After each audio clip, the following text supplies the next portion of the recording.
মাত্র 3টি ম্যাচ, আর তারপরেই ইতিহাসের দরজায় দাঁড়িয়ে লিওনেল মেসি। 2022-এর পর 2026 বিশ্বকাপেও কি ফাইনালে উঠবে আর্জেন্টিনা, নাকি সুইজারল্যান্ড, নরওয়ে কিংবা ইংল্যান্ড থামিয়ে দেবে সেই স্বপ্ন?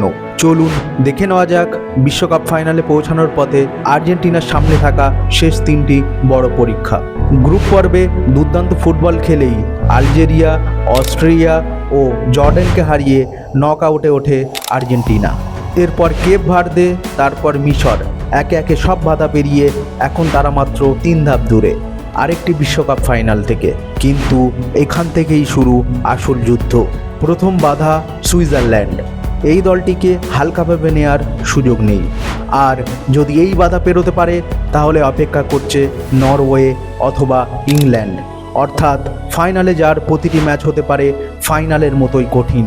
যদি এই 3টে পরীক্ষা উতরে যায় আর্জেন্টিনা, তাহলে লিওনেল মেসি টানা দ্বিতীয় বিশ্বকাপ ফাইনালে খেলবে, আর মাত্র একটি জয় দূরে থাকবে অমর ইতিহাস সৃষ্টি করার জন্য।